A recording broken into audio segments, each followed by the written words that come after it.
on the cost of living crisis, and we're delighted to welcome the panel of experts who've joined us here in the Commons this morning. Thank you all very much for coming. Can I ask each of you just very briefly to introduce yourselves to the committee, starting with Peter. Hello, I'm Peter Matejic. I'm Deputy Director for Evidence and Impact at the Joseph Rowntree Foundation. Thank you. And Rory? Hi there, I'm Rory Weal. I'm the Senior Policy and Public Affairs Manager at the Trussell Trust. We support a network of 1,300 food bank centres across the UK. Thank you. Morgan? Hi, I'm Morgan Wild, Head of Policy at Citizens Advice. And Robert? Excuse me, Robert Joyce, and I'm Deputy Director at the Institute for Fiscal Studies. Thank you all very much indeed. Can I start with a question and ask each of you to comment on this? The government has made a lot of use of local authority discretionary funds over the last couple of years, with announcements from time to time of funding being provided to local councils for that purpose. How effective has that been, do you think, in getting help to the hardest pressed households? And more broadly, what role do you think local welfare assistance should play alongside and within the social security system? Starting with Peter, let's do it in the same order. Yeah, so I think it does have a role, but we're really worried about sort of the arbitrariness of it, so people have to know about the scheme and have to apply to it. And there does seem to be a bit of kind of disparities between councils as to sort of what they're using the local welfare scheme for. So I think we see it as a kind of useful adjunct to the benefit system, but we certainly don't think it's a kind of substitute for kind of an adequate level of benefits. It's a sort of a safety net for those that sort of fall outside or have very special sort of circumstances. But we think it needs to be more accessible and more consistent between local authorities. Thank you, Rory. Yes, I think from the perspective of the Trussell Trust, the food banks we work with, I think local welfare can have a really important role, helping people with individual one-off costs, for example, like if a fridge packs up or similar, and it can also have an effective role in kind of linking people in with local support and local services. And I agree with what was just said. What it isn't a substitute for is income replacement and helping people to afford the essentials day in, day out. So when it comes to a policy response to cost of living crisis, increase in prices that people are seeing, it really isn't an effective substitute for ensuring that the social security system, for example, pays people enough to afford those essentials. So I think there are further issues that were just highlighted around how local welfare is delivered. It's a real patchwork. It is a real postcode lottery. Schemes in different areas look very different from one another. There isn't a centralised sort of pot of money or centralised approach. So we're trying to get out money quickly to people. It's not the most effective way of doing that. I think what we'd like to see is a bit of a long-term look at local welfare to ensure that there is kind of guaranteed funding so councils can plan and better develop their schemes and services so that they might be better able to fulfil these functions. At present, it isn't the best way of getting people the money they need right now in the current crisis, and we would certainly be looking to kind of other policy interventions through social security to more effectively ensure people can afford the essentials so they don't need to use a food bank, for example. Have you found over the last couple of years that people coming to food banks have taken advantage of the funds that have been provided? Yeah, really interesting question. I think the first thing I'd say is that awareness of local welfare still remains remarkably low. So when you look at people that are referred to food banks, only a minority are actually aware of or accessing local welfare support, which means that people are coming to food banks often before they're turning to their local authority. And that's concerning because we don't want to see food banks entrenched as a response to this problem of hardship. So we have seen an uptick in the pandemic. More people have accessed it, and that's because it's been really welcome. The government has made additional funds available to local authorities, but we're still seeing it as something where awareness is just too low. People don't know what's available and how to access it, and there's a lot more work that councils with central government need to do to build awareness and ensure that people know what they can access and get that support when they need it, because it's still not something that is happening for most people that are turning to food banks. Thank you. Morgan. I'd really echo what both my colleagues have said so far. It can be vital for people in particular forms of crisis. If you, for example, have no recourse to public funds and need support from your local council, that can be very helpful if you, say, are in a financial crisis and waiting for your first universal credit payment. That can be very valuable too. So there's definitely a role for local welfare and for local councils to help people who are falling through the cracks of our safety net. The challenge is it's not a holistic solution to a cost of living crisis. When everybody's costs are going up, support has to come through a general response in the benefits system rather than hoping that things like the Household Support Fund, which has been very welcome over the past 6 months, £421 million dispersed in England but coming to an end at the end of March. That's very welcome, but it isn't a proper response to the rising costs that people are facing. We share the concerns about the patchwork nature of the funding and the broad discretion that local councils have in how to administer it.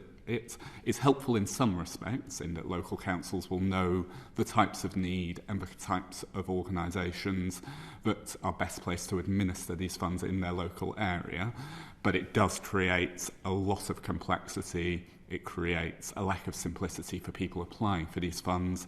In some local areas, people can't apply for the funds directly themselves, and the funds are only administered through existing channels. So yeah, it's a challenging picture. We are involved in dispersing the funds in some locations, and what we're hearing from advisors is that it's very welcome, but they are very worried about what happens at the end of March when the Household Support Fund comes to an end. And in lots of situations, one advisor has told me that it's like a plaster on a gaping wound, that people who are in serious financial shortfalls, it helps them for a few weeks, but does little to address the fundamental issue. Thank you. Well, can I just put an additional point to you as well? I mean, you may want to comment on those points, but you've suggested using more up-to-date inflation data for Social Security uprating. How readily do you think that could be done? Yes. Okay. So on the previous points, I probably don't have much to add, particularly some of my colleagues here are closer to how this works on the ground. But I would say, I mean, in short, in terms of these local schemes, I think we need them. But ideally, they would really be to help deal with some of the edge cases that are harder for national policy to deal with. And a danger you want to avoid, I think, is that these become sort of poor substitutes for creating national policy that's less of a patch, that's not more of a patchwork and more of a confusing mess than it needs to be. Particularly because I think one of the limitations of these local schemes is, as has been touched on a little bit, that there's no guarantee that even they get to the people who really need them most, because of application procedures and publicity around them and so on. On your question about national benefit rates and the uprating. Yeah, so just basic context, I guess, is that at the moment we have, by default, effectively, benefits go up in April in line with inflation to the previous September, which in this instance would mean 3.1% CPI inflation up to September last year, whereas, of course, in a context where inflation rises rapidly after September, that means that really the real increase in benefits is, well, it's a real cut in benefits in the situation like we're in now. The converse would happen in times like quite probably next year when inflation's falling back, by the way. So this doesn't affect the long run level of benefits, but it's about whether they're keeping pace with inflation kind of in something close to real time. So in the current situation, it would seem like a very good time to somewhat update the way we do this. I mean, historically, for reasons that have still never been clear to me, but I believe are real, DWP's computer systems would get very upset if you try to change benefit rates at too short notice. And so doing something like waiting till February to see what inflation is rather than September and setting benefit rates then would have been infeasible, apparently. But under universal credit, that's not the case. So I think this would be a good opportunity to kind of move on from that anachronism. As I say, it wouldn't in the long run change the level of benefits. It would just mean they keep pace in more like real time with what inflation's doing. So in the short run, in this crisis, that would therefore help. Yeah, it seems to me that would be an obviously good thing to do long term and short term. Thank you very much. Debbie Abrahams. Thank you so much, Chairman. Good morning, everyone. Can I just pick up on that last point that you made, Robert, if I may? So given, in terms of the triple lock for pensions, there was, it was quite rapidly decided that they weren't going to, the government wasn't going to increase state pension in line with wage growth last year, and that was done like that, wasn't it? So is this more a political decision rather than a practical one? Well, yes, certainly my understanding is that for the legacy, at least for the legacy working age benefits, it really wasn't possible to change them at very, very short notice. Although, as I say, really, I mean, I still don't understand why, and it's to do with the computer system. So that's one for DWP, really. That's definitely not the case for universal credit. For pensions, even pension credit, I'm not totally sure whether the same issues are supposed to apply or not, actually. Okay. It would be good to know that. I'm not sure whether that's been said publicly. But yeah, I mean, with the basic state, with the state pension, of course, the same issue applies. Even if we're not going ahead with the triple lock, which actually I would be in favour of not going ahead with the triple lock for other reasons, but still, the price indexation of the pension this year will not be keeping pace with actual price inflation, and so the same argument would apply there, I think. Thank you. Right, I'll move on to my substantive question, if I may, and that's looking really at food prices. And if we think of the households on the lowest incomes, the 10% of the lowest incomes, I think I'm right in saying that it's about 50% of their costs around food and energy costs.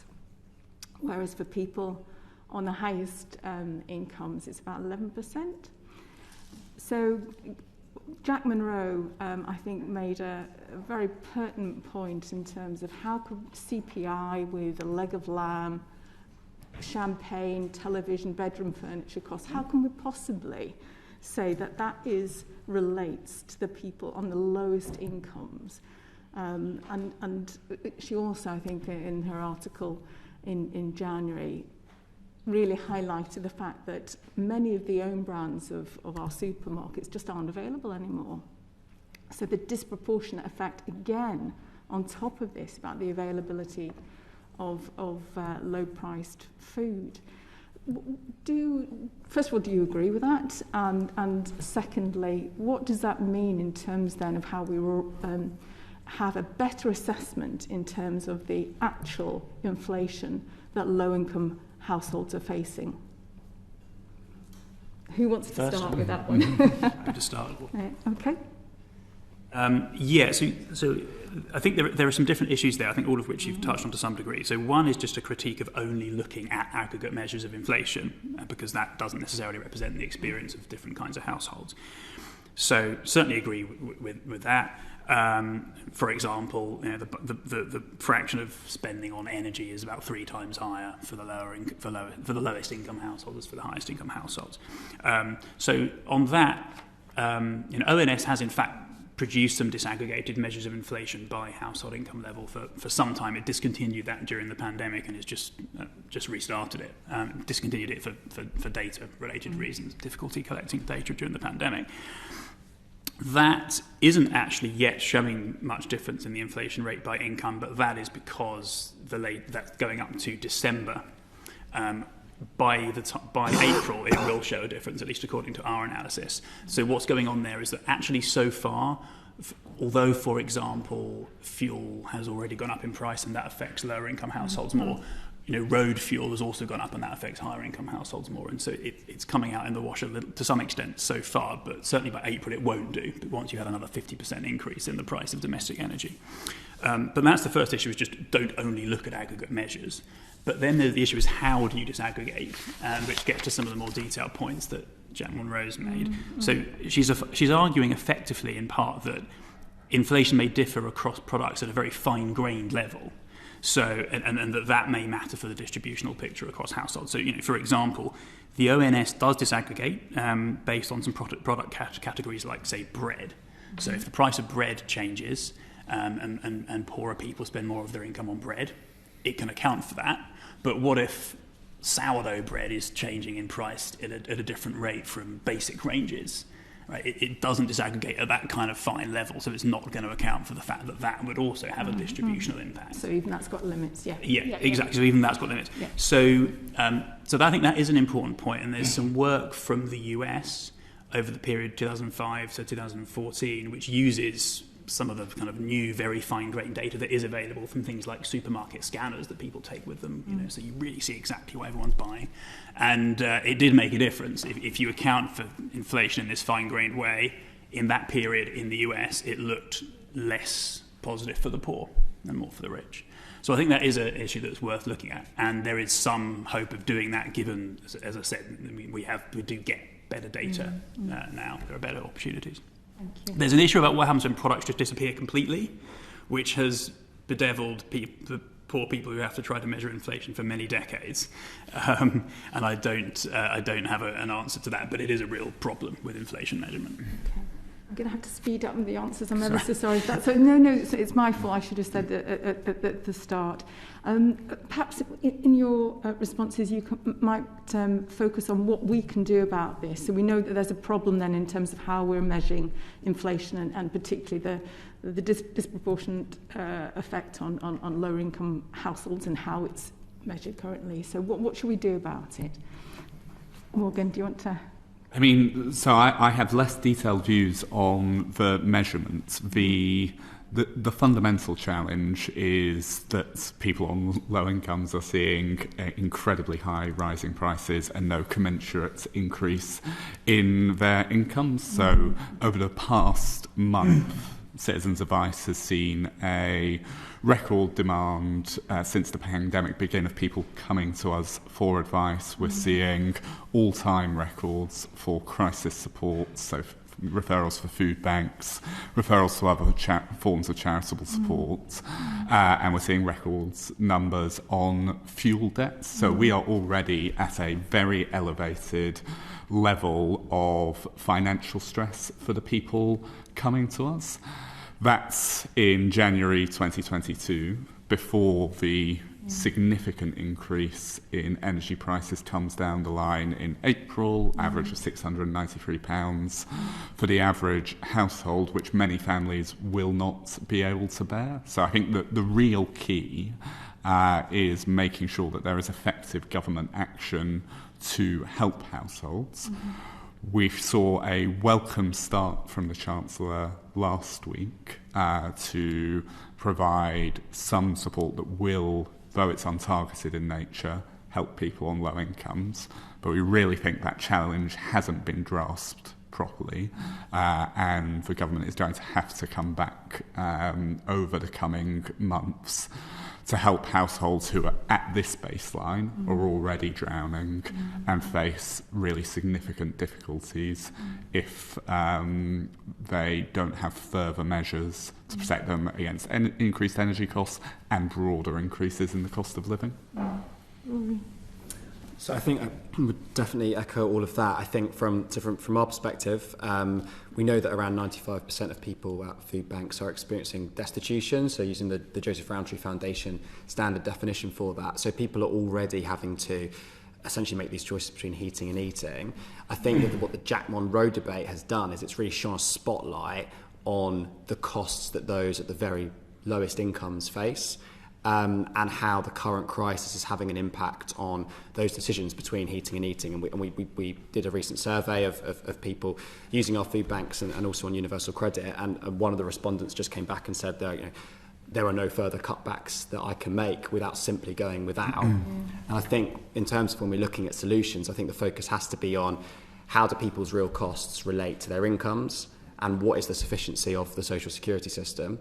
And I think long term we need to ensure, so definitely echo all the points around the importance of uprating, really think that this will be another real terms pay cut for people on the very lowest incomes, but long term, and I think perhaps this, Jack Monroe working with economists and others does point to how we need to look at what level of income the social security system should be affording people, and I agree with the principle that no one should have to go without the very, very basic essentials, because this is a form of very deep poverty that actually sits well below the relative poverty line. That's why we talk about it as destitution, and that's what's driving the need for food banks. It's not actually relative poverty more broadly, it's that acute form of destitution. So focusing on that, I think, would be what we'd encourage. Thank you. I think many of us mentioned this on Monday. So I agree with all that. I think then the other thing I would add is the kind of cascading effect of energy prices. So you have this kind of initial hit of, okay, your energy bill's gone up, but then every kind of production price will also go up. So you have sort of then a food increase, and everything else that's being produced will increase as well.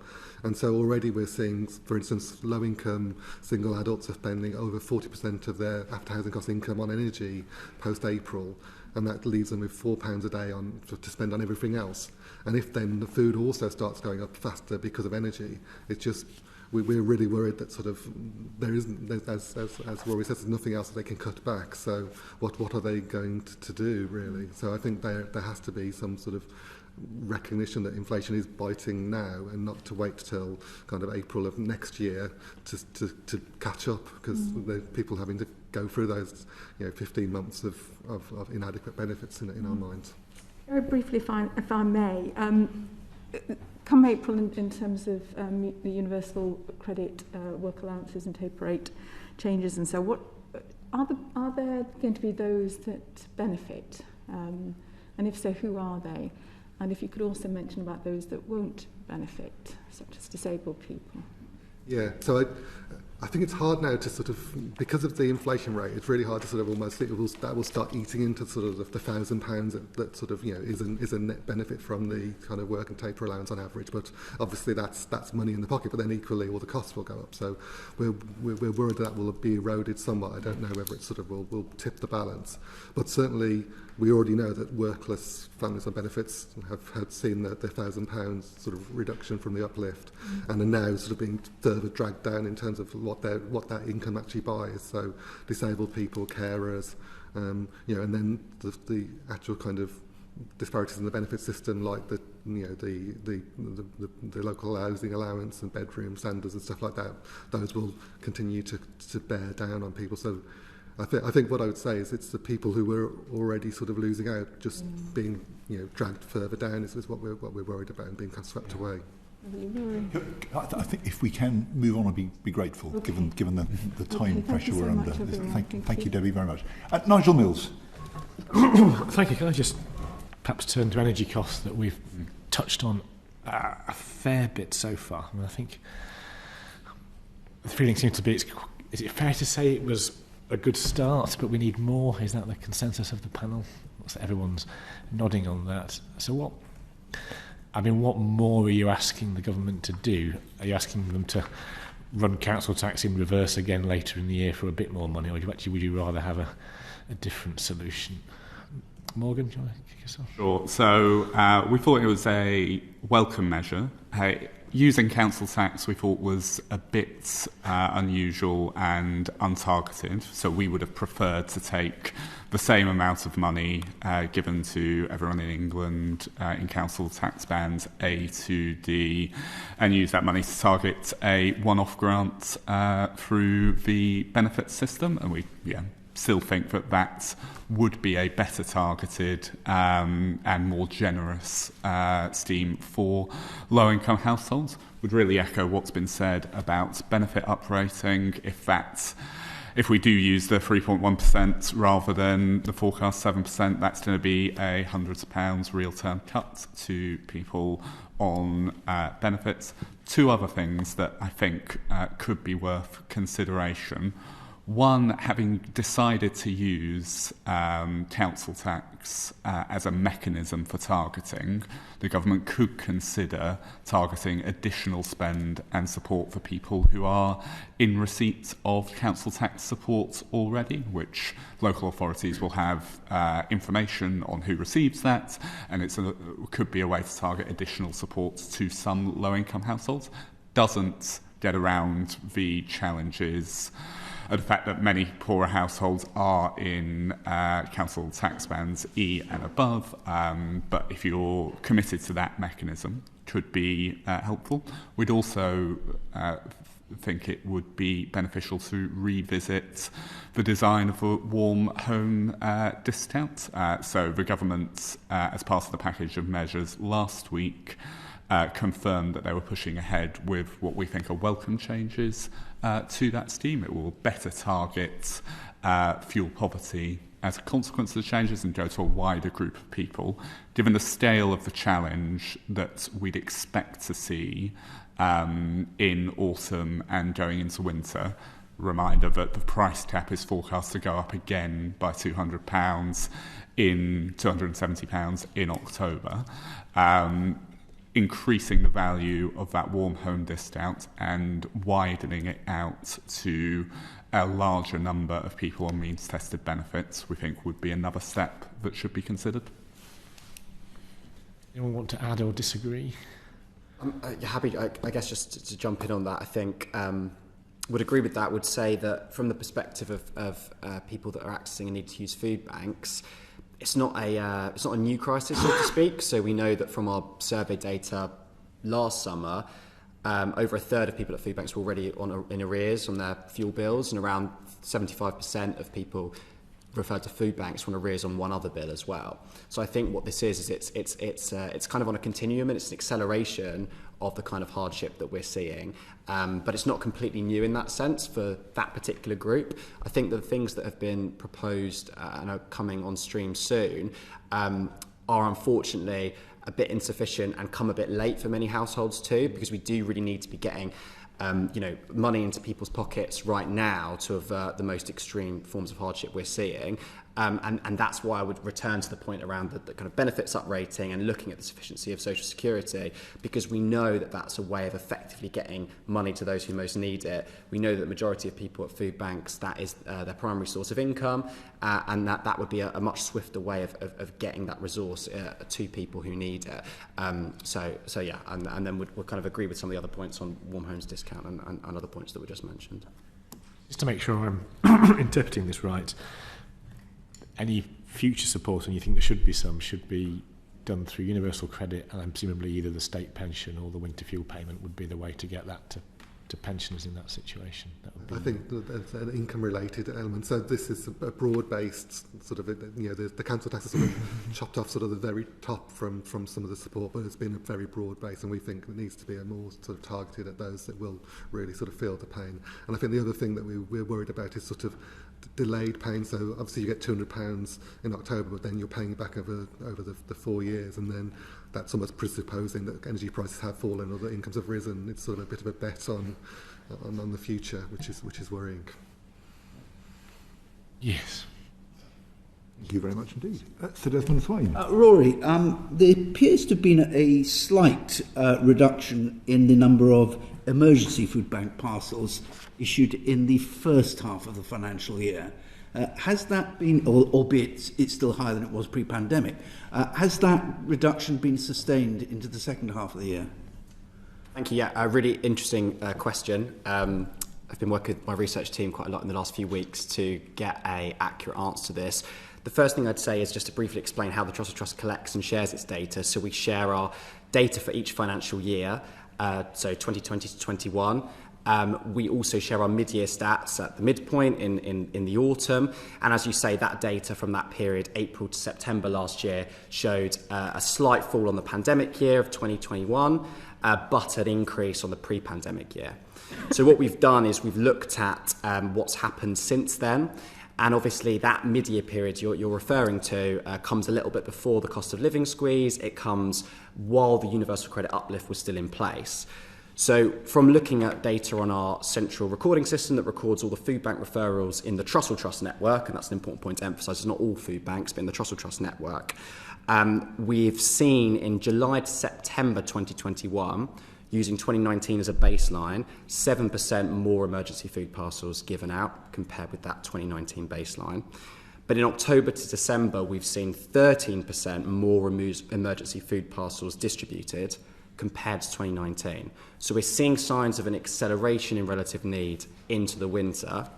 In December, and again we'll say this is still interim data and we published this in the spring, but from looking at the current records of food bank referrals and parcels in December 2021 is looking like being one of the busiest months on record that we have as an organisation. So we don't yet know exactly what the final numbers are, and we'll share them with the committee in due course when they are available, but there are real signs of an acceleration of need going into the winter after some of the changes in the autumn that were made around social security and so on.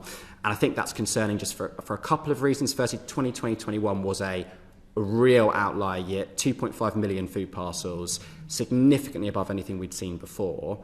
It's concerning that some of the data now is looking closer to that year than it is to the pre-pandemic year. And we'd obviously hope to use the pre-pandemic period as a baseline as we move into a period of recovery and so on. So I think that's the concern, and therefore the policy response should be at a similar space to where it was in 2020, because that data is looking similar. So hopefully that gives you a little bit of a sense of what we're seeing, but we'll of course share the sort of full data when it's all processed in due course.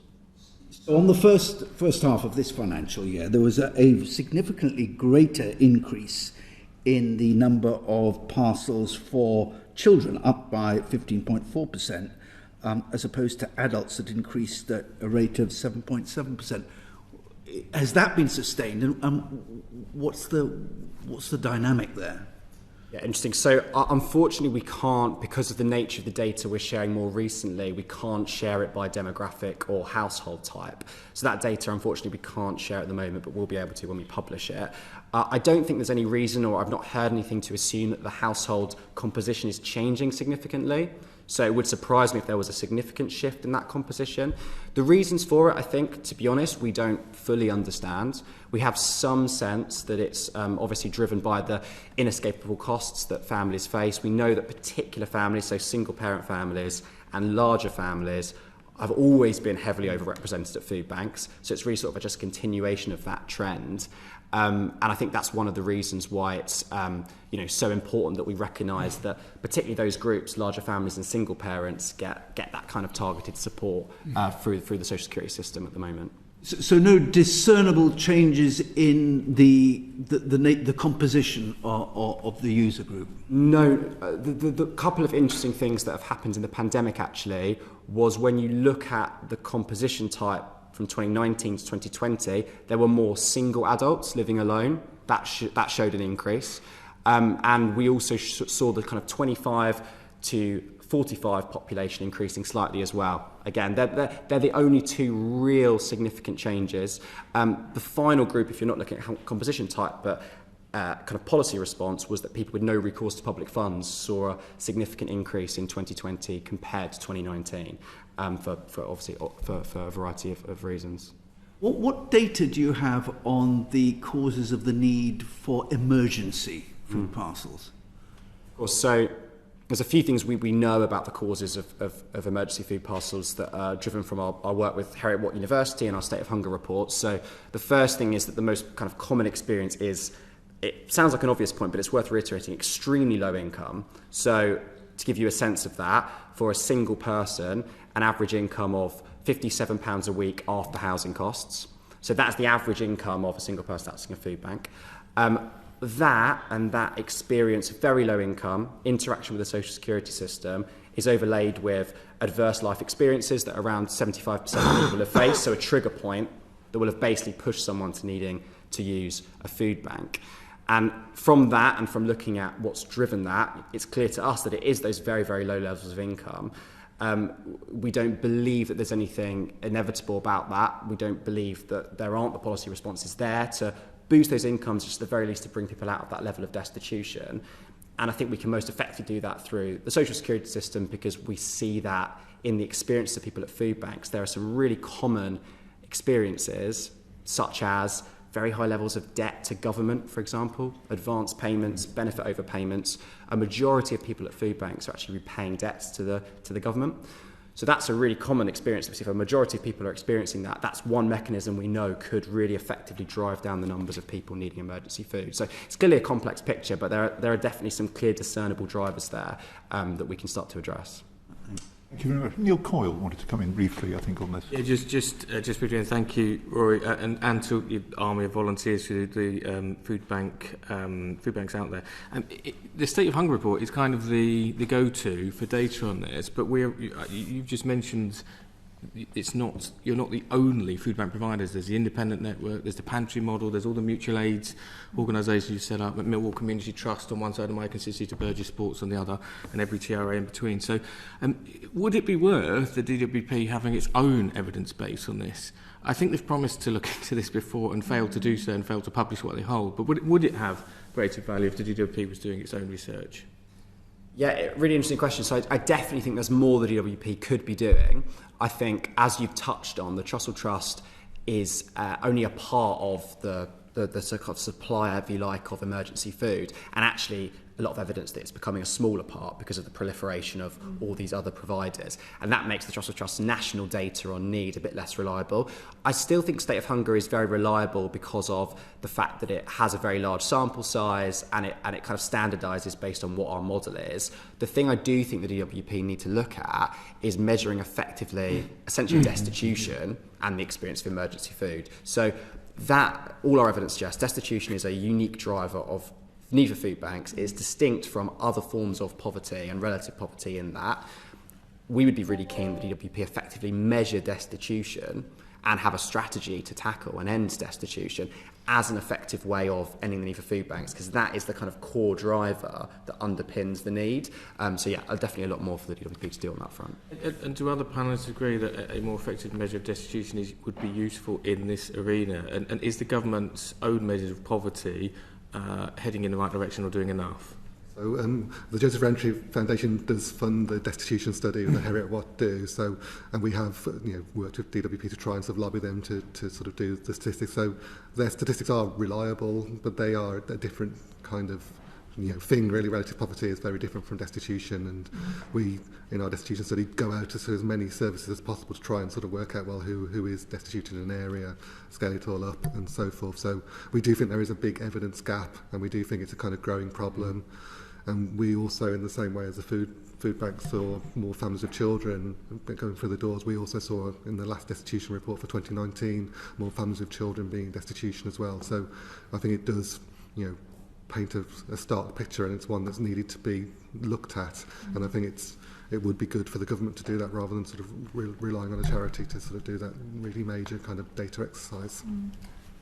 The way destitution comes through most starkly in our data is through our debt advice and our debt assessment tools. So we see a considerable number of people who have what we call a negative budget, so more money going out than they have coming in. One of the major drivers of debt spiralling that we see in our advice work. That is driven by policy to a large extent. So we see a lot of people needing greater referrals to food banks as a consequence of the cut to universal credit, for example.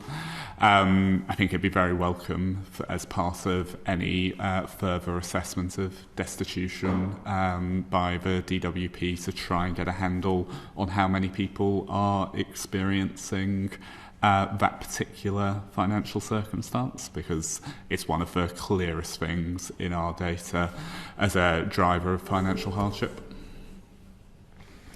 Not much to add. I agree this is a gap. It's harder to measure destitution than typical poverty measurement, but it's really important, and the Harriet Watt work is a good proof of concept that you can have a good go. So I do think it would be a good thing for the DW, a good challenge to take up.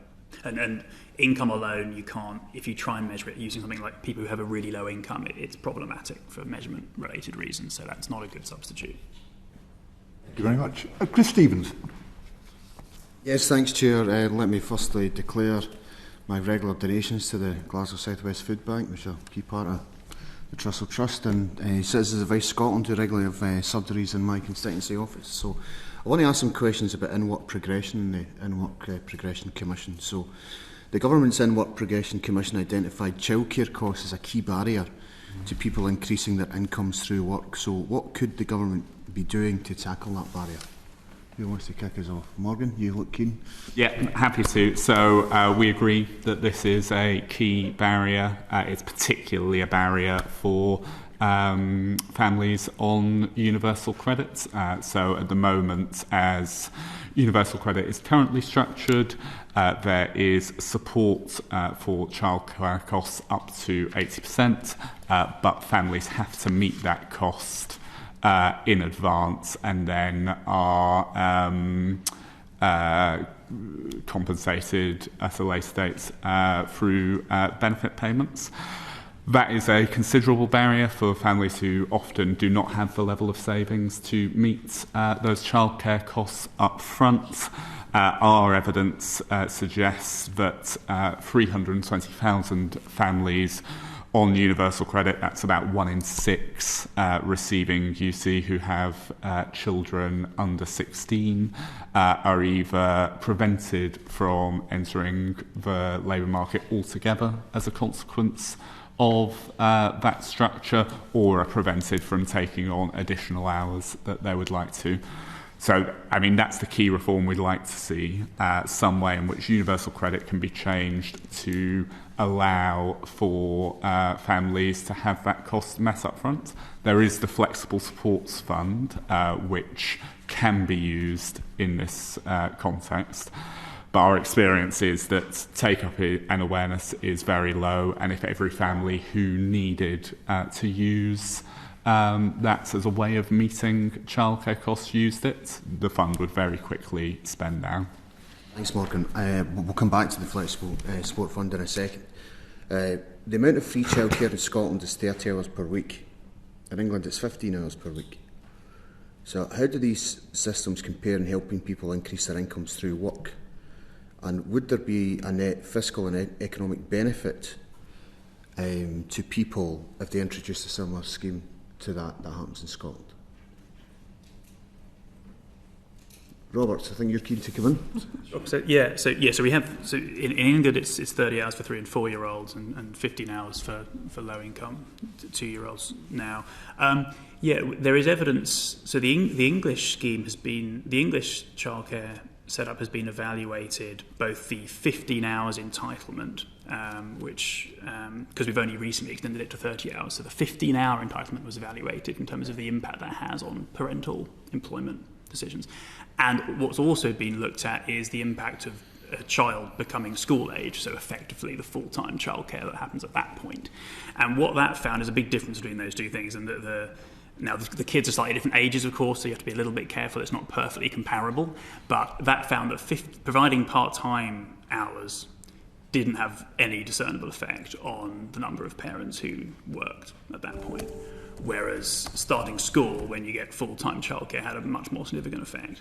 So there's at least some pretty good evidence there that I think, the full-time, going from part-time to full-time support makes quite a big difference. So, just to ask then, I'm going to move on to transport in a second. So, Morgan mentioned the Flexible Support Fund. So, is that the best vehicle for free childcare, or is it offering additional 3 hours just simpler and more effective? Anybody want to answer that question? Peter?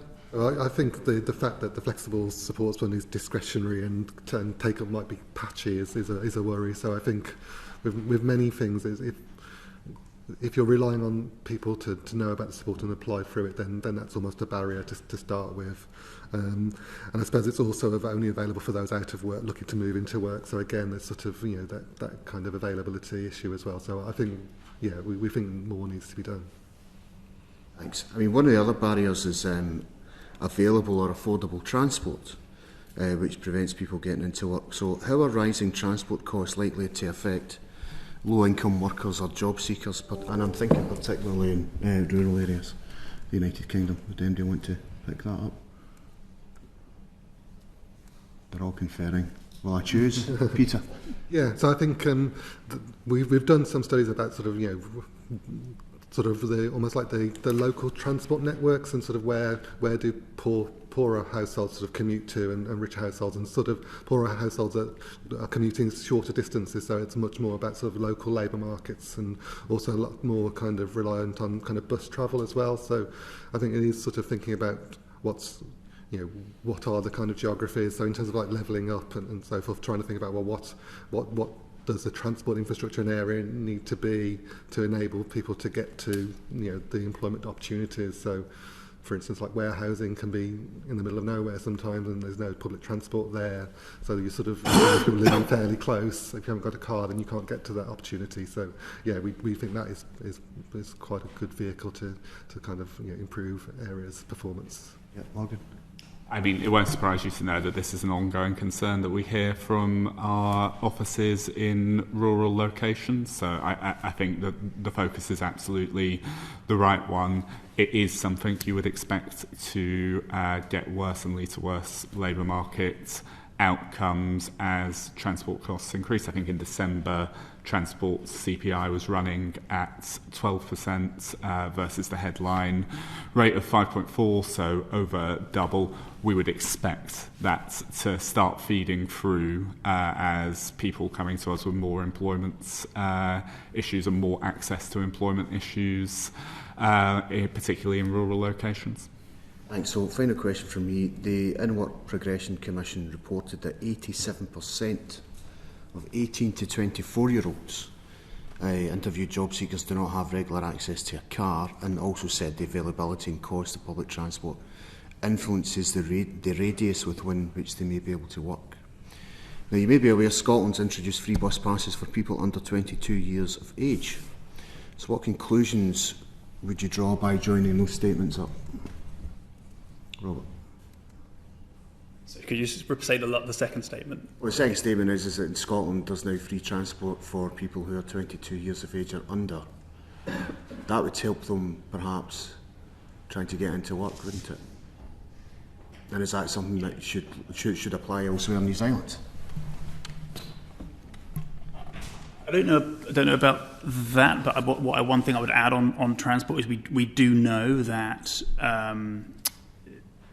working locally is one of the things. If you look at wages in the low-skilled labour market, and also the gender pay gap as well, that kind of working locally is one of the things which is very heavily associated with lower wages and lower wage progression, and it tends to hold people back in their careers.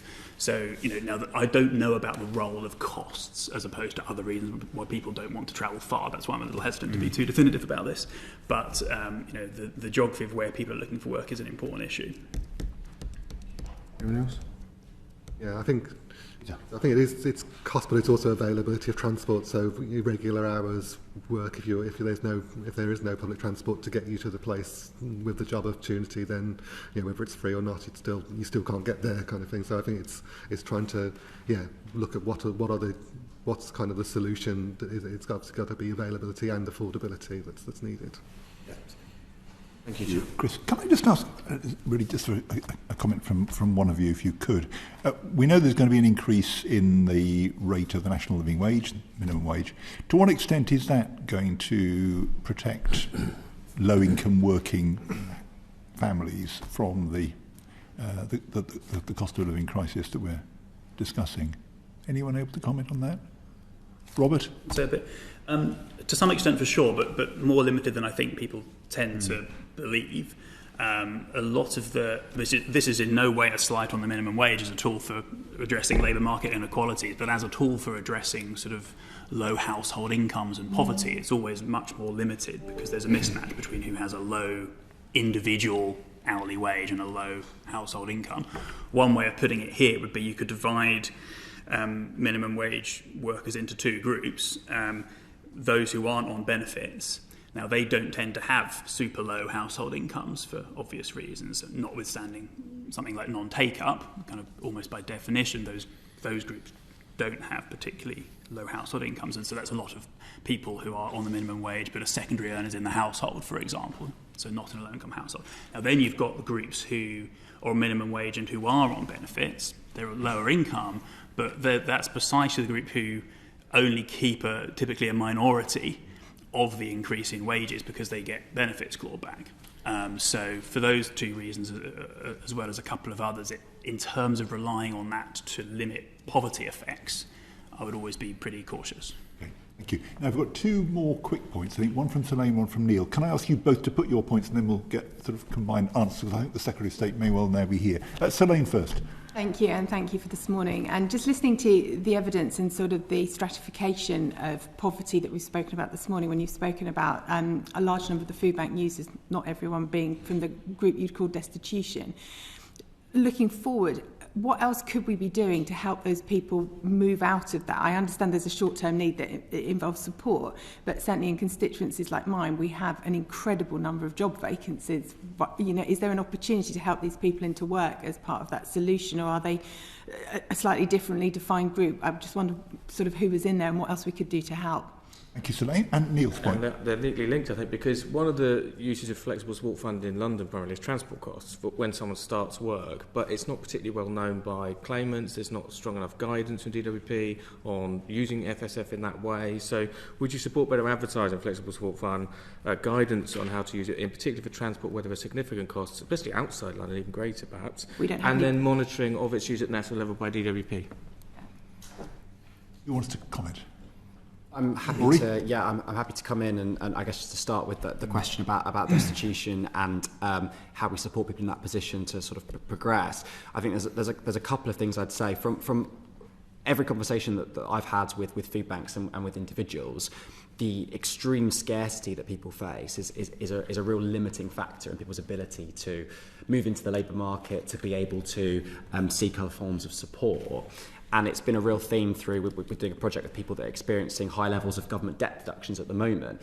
And I think the mental stress that is created when people are having to manage all these competing debts and so on, we've had many reports and many quotes from people that say actually it's really, really been a barrier to move into the labour market rather than an incentive or similar. So I think from our perspective, what we're looking to do is go, well, what can we do to ensure that people who are currently accessing food banks get enough of an income that keeps them out of just that level of destitution as a real minimum. And when an individual is supported in that way, what other forms of support can we get them to ensure that if they are able to work, they can work? The second point I'd make is that actually the overrepresentation of groups that aren't seen as eligible fit for work is actually very high at food banks. So we know 6 in 10 people at food banks are disabled. To give an example of one of the hugely overrepresented groups that we have at food banks. So for those individuals, there are real questions around how do we ensure that level of income through social security is sufficient to keep people from food banks. For other groups that may be at other points looking for work, I think it is about tackling destitution as a means of ensuring that level of scarcity doesn't have too great an impact on an individual's ability, cognitive or otherwise, to engage with the labour market and seek work at a later stage. Thank you. And very briefly on the Flexible Support Fund. Well, I was just going to make one small point on that, just to echo what Rory said. I think the impact on disabled people can't be understated for the cost of living crisis. So 60% of people who received advice from us around fuel or fuel debts have a disability or a long-term health condition. About twice as many people who report having £20 or less a month each month after paying for their essential bills are disabled. So that point about making sure social security is adequate and we're protecting these people enough is crucial. On the flexible support fund, completely agree that advertising what it can be used for more would be very helpful. I guess at the margin, we'd also say that the more you can build this into the rules of the benefits system so that people know that there is support available for transport cost, discretionary or not, the better the outcomes will be. So if we're looking for ways in which we can use the social security system to boost labour market outcomes, I put more on the kind of rules-based support package and less on discretionary package, because that's always going to have lower take-up. Thank you very much. Thank you all. That's been a very, very helpful session. A bit constrained on time, but thank you all for fitting within that. We're very grateful to all of you. And you're, of course, very welcome to stay if you want to. We're now going to welcome the Secretary of State. to join us at the desk. Thank you very much.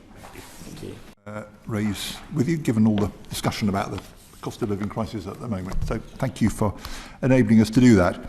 Can I start with the first question, if I may? You mentioned to us last year, I think a couple of times, the interministerial group on the cost of living. What would you regard as its main achievement so far? Do you think it's going to take a more formal form, for example, with terms of reference, that kind of thing? Is it minuted? Do you think it might be in the future? And what is being done across government to make sure that those people who are already in poverty are protected in the course of the crisis that we're embarking on? Okay, so the interministerial group met 4 times last year. The way it works is because I'd had this informal roundtable, we got a slightly more formal structure, so you get some support, as all interministerial groups do. They don't have formal decision-making, unlike a cabinet committee, which does.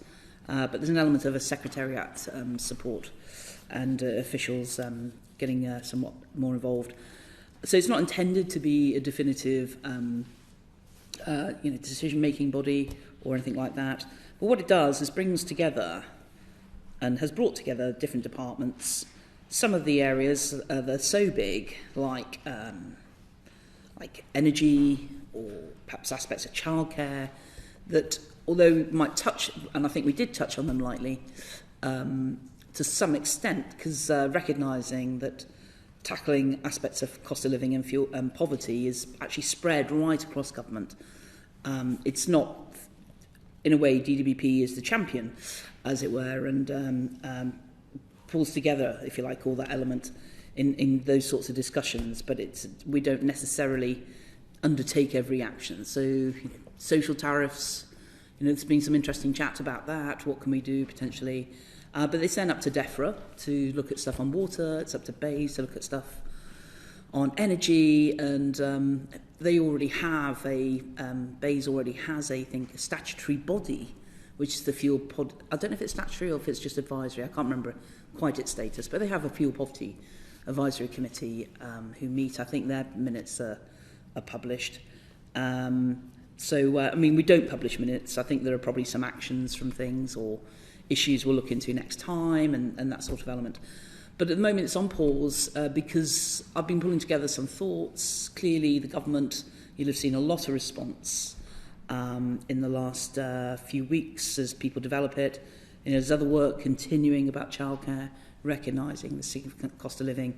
And from a DWP perspective, also whether they are hurdles for people being able to enter into the labour market for the first at the first point, but also expanding potentially their career or their hours and similar. So there's quite a lot of overlap. That's why it's useful for these groups to come together. So it's sort of minuted in a kind of summary form, but not for publication. Is that correct? I mean, it's a ministerial meeting. Yeah. Just a detailed point about what the Chancellor announced the other day. Just a point for clarification, really.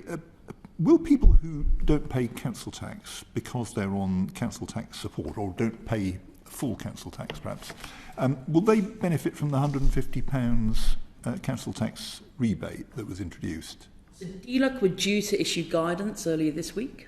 I think on Monday. I don't know if that's actually happened. But I am aware there was an extra sort of £144 million pot to sort of cover people who may not pay some of that or aren't eligible on other kind of, they may be in higher bands than Band D, and that's where there's discretion given to local government. But I don't know the specifics on that, but DLUC should have issued guidance, I think, on Monday. Thank you very much. Nigel Mills. Thank you.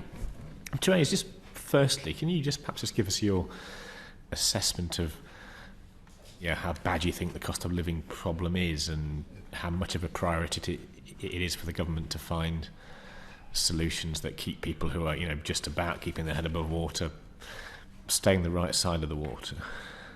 Yeah, well, I mean, I've talked to this committee before about my general sort of approach, thinking of how do people try and get more income? That can be through work, it can be through, we estimate quite a lot of people would still be better off by moving to universal credit if they wanted to, but I'm conscious not everybody has that confidence. But also increasing the amount of money that we can help people with, for example, child maintenance, other elements like that, as well as the actual costs of the services and utilities and all that other we enjoy. And the third strand being about financial resilience, which again we're in aspects in partnership of that with the Treasury, as Guy Oppmann has things about financial inclusion, and I think Treasury deals with exclusion. But together they team up. So I think it's fair to say a lot of what we've done, you'll have seen a significant change in the budget with the change in taper rate, which effectively is an effective reducing of taxation on people with substantial estimated cost, I think about £2 billion in terms of what OBR was prepared to score. They don't estimate any savings as far as I'm aware. So we're trying to do that element of support in that way. All of that's good stuff, but it's kind of all stuff that you could have said any year for the last 10 probably. I mean, aren't we kind of now at the early stages of a pretty unprecedented shock of rising bills on a scale we've probably not seen for quite a while? I mean, doesn't that demand a new and urgent and different response from government on a different scale? Well, it's the Chancellor who put together that £9 billion package on energy. I think that's pretty substantial. Are you banging the drum saying, look, we're giving, our job is to give money to the poorest people, to pensioners, to those who can't work, and we need to make sure they've got enough to pay all their bills, so a £700 energy rise and a £150 council tax grant and a £200 loan and spread doesn't quite add up to £700. I mean, are you banging the drum saying, that's just one problem, let alone the knock-ons of every other bill we'll all have going up because of energy going up, even if nothing else was going on, which it is? I mean, are you banging that drum and saying, look, these numbers don't add up? Well, what I have said to colleagues in government is I think it really is important to really try and push the energy reduction side. A lot of that is about what's energy that's lost. But, I mean, there are some things I'm looking at. If you pay for a variety of bills monthly, most people would normally think direct debits help. Actually, on certain costs of living, it seems to be a penalty. If you can't, say, pay all your car insurance up front, quite often you'll see a surcharge in that, and it's quite a substantial surcharge. That might only affect a small number of people comparatively, but on the wider things, it's again those discussions happening about, and we've seen this to some extent, what will happen with warm home discount next year or later this calendar year, and that is still BEIS to lead on. DWP will do its bit to try and help with the automation of that sort of refund or rebate, I should say, by working with the energy companies based on our data. But there's a number of different things where, as I say, we want to see even more people maximise their potential income. I'm not in the Bank of England has this remit about inflation, and I'm conscious of what others are saying, but ultimately I think, as it was explained to me recently, we probably are going to hit a peak fairly soon. And if you compare us to the rest of a lot of the G20, we're in the middle on where inflation is, but undoubtedly we need to try and get inflation back under control. But there's all these, probably best on specifically on things like energy. I don't know if BEIS were invited today, they're certainly not here. It may be best to follow up with them directly on thinking some of that through, if that's okay. Yeah, I suppose the direction I was going was, and we had the debate on Monday about the uprating orders for April, which one way or another ended up being presumably somewhere around half what inflation will be by the time we get to April. I mean, do you have a kind of real concern that leaves people in an an impossible position for the next year, that they just won't be able to afford in the year to April 2023 everything they've been able to afford up to date? And were you asking for permission to be able to find a different basis or use your discretion to give a different rise, or was that just not something that ever featured in government discussions? I think the idea that you can forecast inflation reliably is not sensible. I think it's been debated, I think, in the other place a long time ago, trying to predict that bit. We have this consistent approach using the same index year on year. Sometimes there'll be, inflation moves around, and I think it was a reasonable approach to continue with that consistency. Forecasting inflation is a little easier when your regulators just increased one of the biggest bills the household have by 50%. I mean, I'm cautiously confident that that will feed through to inflation. I mean, that's not a particular. Well, they haven't increased the bills themselves. What they've done is increase the price cap, recognising global market conditions. But again, if you want to talk to Ofgem about what they've done on price cap, that's fine. I'm talking to you because you're the person that is the one in control of how much money we give people to pay these bills. That's not Ofgem or Bayes. That's the order that your department put through on Monday, which, I mean, you surely accept it's not going to be easy for people to be paying their energy bills and all their other household bills in March 2023 based on a 3% rise on the money they had in 2021. I mean, it kind of feels this is an impossible position, doesn't it? I don't feel I'm in an impossible position. I put forward what I thought was sensible in line with inflation on our usual index, recognising an aspect of consistency. Sometimes that will be up, sometimes that will be down. We've already provided support right now. Household Support Fund is open to people to go and get help on the utilities. I think what I've seen personally, I don't pretend in any way to be poor, I'm not trying to suggest that at all, but I did notice very significantly my utility suppliers all of a sudden increased my standing order, anticipating perhaps rises. I've had to go back and get them to bring back down my standing order because it's not in line with my bills. And if people can ask for that to be reviewed, and they can go to Ofgem if they want to make a complaint. So to some extent, I think some of the energy suppliers started using bill payers as their cash flow. Now, I don't want to make assumptions on behalf of all people who receive benefits on how they manage that, but I'm not going to pretend that I can read everybody's meter. Hopefully when people get more smart meters, we'll be in a better place on how we can people can manage that, and also how energy companies can be responsive and responsible. Your kind of message to the Chancellor after last week's announcements was it brilliant, Chancellor, problem fixed, or was it good start, but I think we might need to do some more to help the poorest get through the next year? I think the £9 billion will be a substantial support, and as I say, right now the Household Support Fund is open. People need to contact their local authorities to deal with that. That's not even the government keeps everything under review and will take more measures if we need them answer. I mean, what is the position that we...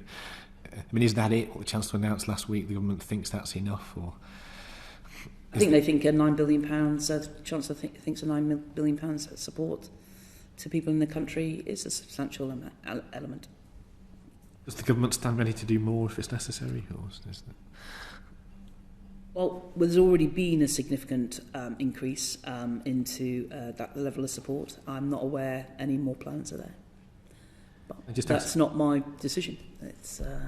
I just ask finally about the decision to freeze local housing allowance at the 2020-21 levels. I mean, one of the positive things that was trumpeted of the pandemic support was actually pushing that level back up to the 30th percentile. I mean, does it seem like a bit of a backward step not to at least stick at the 30th percentile and allow that to go up in line with the market? Aren't we just putting people in a problem of their rent bills going up and their benefits not?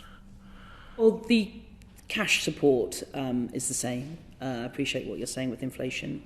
I think that was considered carefully about the boost at the time of COVID, recognising we needed overall what injection of support could be given to people to help, especially when their incomes were dropping significantly.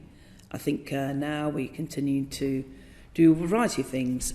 You'll read in the Levelling Up white paper how we want to improve the quality of housing, consider other measures where we get rid of poor quality housing. I know I've been working, our two departments with DLUC have been working on some aspects of housing for a little while now, and we're still doing policy development on that. But I think that injection, leaving it there, unlike the temporary uplift of universal credit, I think was the right approach in having, but it's not our intention to restore it to a particular percentile. We can expect this freeze to stay for longer than this year, can we? I mean, this is a... Well, it gets reviewed every year. Right now, didn't see the need to particularly change that. Are you thinking that discretionary housing payments could be a solution for people if their rent's going up but their benefits not? Is that what you think would happen? Is that something you'd like to see happen? Is that affordable and for councils to take that approach? Well, councils do use DHPs for quite a wide range of things. We're seeing people who leave people in a particular property. Others, from my initial analysis, look like they are much more proactive in helping people into new homes and using it for things like deposits. So we see a wide variety of uses from my internal analysis. Thank you. Thank you very much. Congressman Swain. The Household Support Fund, when you set the value at 500 million in September, what informed that decision? Does it need to be reevaluated in the light of the rate at which inflation has actually increased? So the Household Support Fund comes to an end at the end of next month. I know councils are, from the initial information I've seen, it's early days though, they are spending quite a lot of it, and that's good. It's there to be used. So in terms of how it was arrived at, quite a lot of things end up in discussions between departments with Treasury, also Prime Minister's department, as it is now, and so we ended up with that number. And it won't be renewed in March? It's not my expectation, no. Right. I mean, if I think back, it's nearly a decade ago that, in effect, local welfare was devolved. We no longer actually have legal powers to issue these sorts of grants, which is why we're using local authorities. I think it was about £130 million was put into the baseline, given as delegated money, and that continued, and it's only in the last year where we've actually not drawn out in the kind of the settlements of councils specifically about local welfare, but that's been the case that the initial ring fencing happened, but I'd say the local government finance has always had, up until I think last year or this financial year, a nominal line of 131.7. I've found the number for local welfare assistance. Thinking strategically, how do you see the future of those sorts of local authority schemes sitting beside the benefit system for the future, given the difficulties that may arise with postcode lottery, at different policies of different local authorities? Well, I mean, money has been provided in a number of ways, particularly during COVID. And there's an element, one of the reasons why DLUC's predecessor wanted to remove the kind of the nominal amount in the local welfare assistance as part of the local government settlement was recognising, which has long been a particular view of that department, that we should not ring fence funding. We should leave it to local priorities. I think that's okay, but that's one of the reasons why I used a particular form of grant in issuing some of the previous COVID funds. So we could be a lot more specific on how it got used. And conditions had to be met in order to get the money. So moving ahead, I mean, I remember having this discussion a while ago. There's aspects of, I think we all have community foundations. I think there's ways that people can be creative responding to local needs. There's all sorts of aspects of even tax relief on social impact bonds and different elements like that rather than cash. But the answer of this government will be, for those people who can work, are capable of work, we will do our best to get them into work because they will be better off financially and usually with their mental well-being too. So that's our kind of umbrella approach. We've heard from a number of organisations this morning which, although they welcome the money, they welcome the fact that it's available, aside from their concern about different implementation in different local authority areas, they do see it very much as something available for people who are in a particular crisis. The broken down fridge that needs a replacement or things of that sort. But it is no substitute for the meeting of basic needs over a prolonged period. Do you accept that analysis? No, I think we have a robust safety net, balances the needs of low-income households, taxpayers. Every household has different requirements depending on their circumstances, and that's an element of what our standard welfare system, but also some of the extra support funds recognises. We're not going to tailor individual calculations specifically to one particular family over another. We apply rates, we do different things, recognising different characteristics. So I'm confident in what we do. Thank you. Debbie Abrams. Good morning, Secretary of State. I don't know if you were able to hear much of the previous witnesses' evidence. Right, well, let me mention some of the things that they said to us. So the Trussell Trust witness said that 60% of the people referred to the food banks are disabled. Citizens Advice said that 60% of the issues they deal with in terms of fuel and food debt of disabled people or people with long-term conditions. Given that we have seen a 17% cut from working age budgets, 34 billion a year since 2010, that disabled people have been disproportionately affected by that cut. 3 out of every £10 has been lost. What do you think the additional impacts of the cost of living prices and the completely inadequate response in terms of the uprating that they will receive come April? Well, I think, as I say, we don't measure benefits or provide benefits individual by individual. There's a wide range of support for people to, particularly on PIP, with on the basis of their impairment, what extra support they need to live independently. That's what then those rates are supposed to cover if they're deemed to need that extra support at both, as you'll be aware, standard and enhanced rates. So there are extra provisions. It's why we're actually spending more on benefits for people with long-term health and disability than ever before. That means absolutely nothing, I'm afraid, Secretary of State, because you bandy about, the government bandies about absolute figures instead of looking at the proportional impact. I've just given you figures showing the disproportional impact that disabled people, most vulnerable in society, 3 times more likely to die than the general population. Then if you add COVID on top of that, a really, really vulnerable group of people who our social security system is completely failing.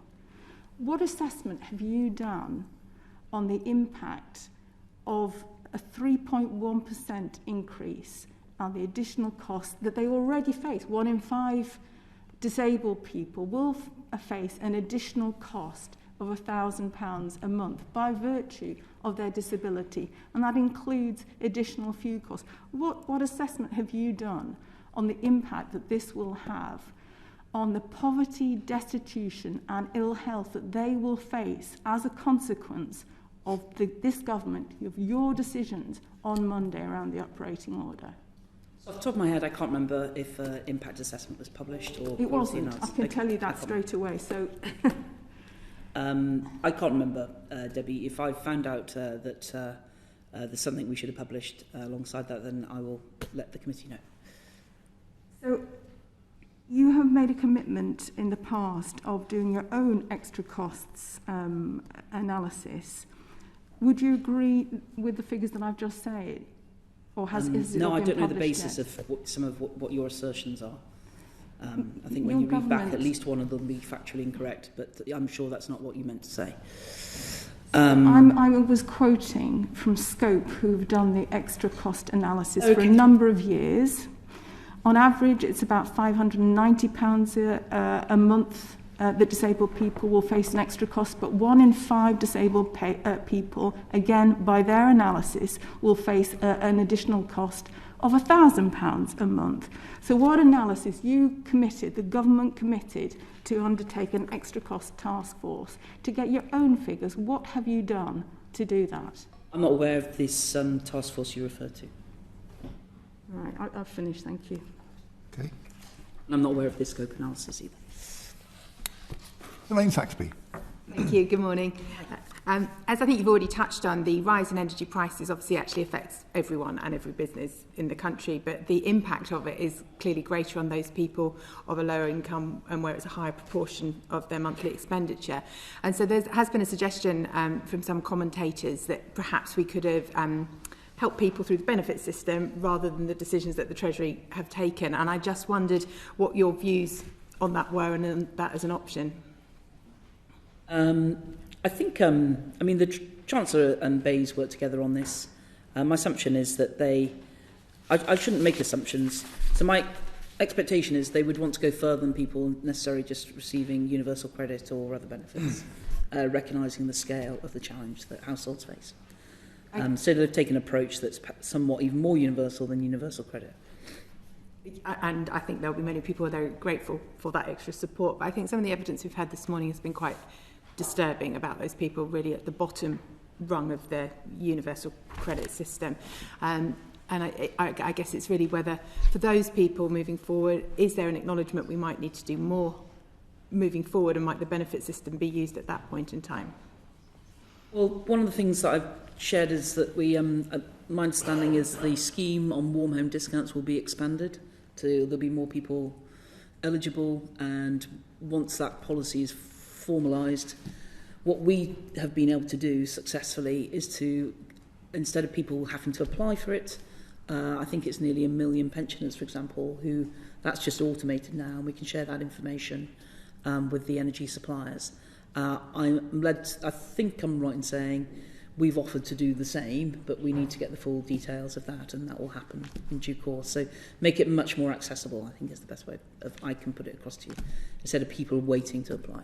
And looking sort of forward through the year where we are, although obviously everyone is hopeful that longer term energy prices will revert to former levels, this year we are expecting further rises in the energy price cap. Is there a strategy or plans in place to review whether further support is needed in this area? Well, that's a matter for Bayes and the Treasury. Okay, thank you. And so, linked to fuel, in my constituency, we had data come through to show that actually fuel costs for my constituents had really jumped. So we went back and double-checked, was that fuel as in household fuel or as in fuel as in transport fuel? And actually was quite surprised to find in a very rural constituency like mine that it's actually the transport costs that have shot up exponentially for people with the change in the price of fuel. And I just wondered, is there any work to understand how this is impacting on people being able to get into work, or anything that is being looked at for people in very rural constituencies who don't have access to public transport, who are actually seeing just the cost of being able to work rise exponentially? So I think, as was pointed out in the Levelling Up white paper, it's about 70% of people looking for work don't have regular access to cars or other forms of transport, and the DfT's response is about the bus strategy, some of the powers coming through, the different aspects of funding, but I'm conscious about that. It's why, as part of the transport, we're included as part of the interministerial group in those discussions, but that seemed to be their main response to it, but you'll need to speak to transport on that. Okay, so this next part of the question, again, apologies if it's not you and it's within another department. I'm sure you'll ask everybody will ask me all sorts of questions which I don't have the answer to. You'll have to go to the department that does. But I just, are there any plans within the department, so as you're aware, as I've mentioned here before, because I can speak with more detail on my own constituency data, that we have a very high number of job vacancies at this time, and we have more people out of work than we had pre-pandemic. Yet we don't have many buses. We have one route that covers one section of my constituency, and that's about it. So are there plans to try and find solutions or things that are already in place that people may be unaware of to help those people in rural locations get to work? Sure. Well, there's an element of, I think, a number of different job centres facilitate or signpost towards something called Wheels to Work, things like where people get support to get a moped or something like that. In other parts of the country, in hospitality, there are some employers coming forward and, frankly, putting on buses, either for their own workforce, and I think I've heard of one now where there's almost a collective element of hospitality. I can't quite recall what that is. One of them is definitely in Cumbria, where they're trying to group together to provide transport for people. Because if people can't get to work, they won't be able to fill those vacancies. So they're trying to be creative themselves. Thank you. Thank you, Chair. Thank you. Secretary of State, can I just take you back to your answer to Debbie Abrahams a couple of minutes ago? In the National Disability Strategy published last July, it said, I quote, "As a first step, we will improve our understanding of disabled people's experiences accessing products and services in the UK. This will include commissioning research and exploring the extra costs some disabled people may face. Bays and the Cabinet Office will set up an extra costs task force." There we go. Bringing Two together other departments setting up a task force. I don't recall every single one of the 105 commitments. Right. So, I mean, presumably that commitment does still stand. I assume so. They made the commitment. So it's the Minister for Disabled People, Chloe, who chairs the Ministerial Champions and is tracking progress on the strategy. I know some things are behind, but I don't know the answer of whether Bays and Cabinet Office have done yet. Right. I mean, it is, as you say, Chloe Smith and the department which leads on the National Disability Strategy. So we'll perhaps try and find... I mean, this is one reason why we were interested in the NatSen report the department published, because it's sort of in this area that research was carried out. Just to complete the quote, it says, "Bays and the Cabinet Office will set up an extra cost task force bringing together disabled people, regulators and businesses to better understand the extra costs faced by disabled people, including how this breaks down for different impairments by summer 2022. So yeah, we'll be. I mean, they've made the commitment. I expect them to honour it. We'll be keen to see that when that emerges. Neil Coyle. Thanks, Chair. And thanks for being here this morning. The In-Work Progression Commission reported that about a third of women surveyed had been forced to leave a job as a result of not being able to afford childcare. Is the government concerned that rising energy bills, rising shopping costs, a new tax and rising inflation will lead to more parents, especially mums, leaving the labour market? I'm not anticipating it due to those reasons. I'm very mindful of the costs of childcare. There's an element, I think it's overall about £6 billion across the different aspects of government that basically support the cost of childcare. The most popular offer, of course, being the 3 and 4 year olds, which is a very simple one to enter. But it's DFE that lead on childcare. I'm interested in terms of access to labour, people being able to enter the market, because we want people to be able to progress in their career, but also to potentially do more hours if that's what's appropriate for their family, so they'll be better off financially. I'm glad you have that focus, because as we just heard in the Devon example, there are employers who need people to stay in work who have children, and there are people who want to go back to work who have children. And we know the evidence base. We know that in London, for example, it's a much higher level of people receiving the childcare payment universal credit at the highest possible level. So is your department looking to support employers with this at all, or support people back into work in this aspect at all? Well, I think there is a substantial amount of support already, as I was trying to refer, with the financial support that goes in. But DFE is leading on childcare.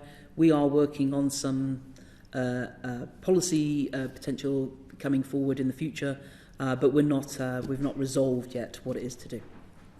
So there is work underway looking at it. So you accept there is a need to do this. You think there's some support? Well, it's why we considered it on the IMG. We recognise this as a big substantial issue, and so there's a separate group within government considering childcare.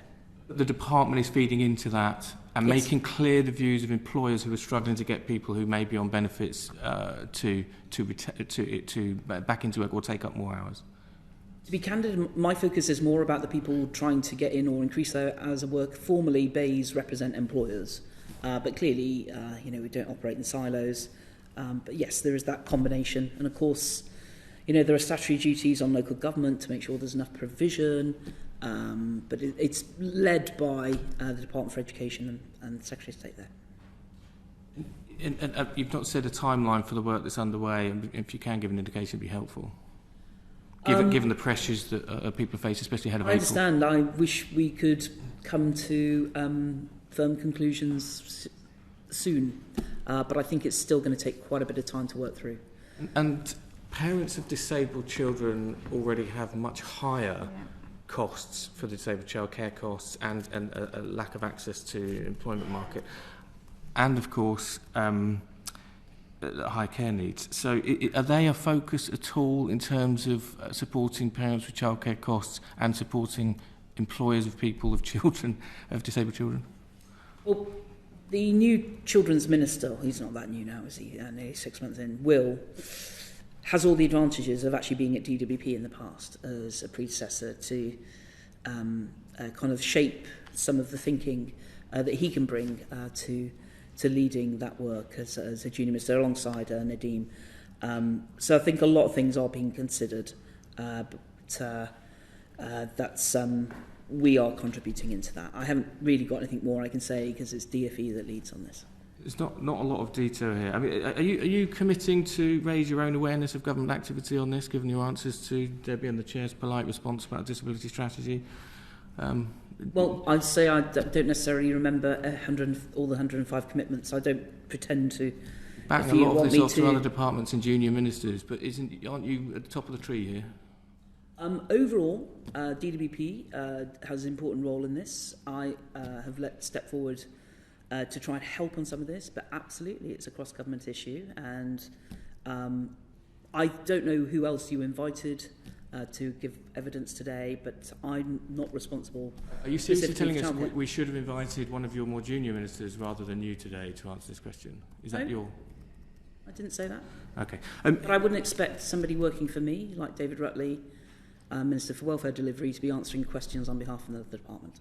There's an issue here about the amount of support as well as process. So we've heard evidence that the way childcare costs are reimbursed under universal credit is also a barrier to people finding work or increasing hours. So have you considered any changes to the way universal credit supports parents with childcare costs?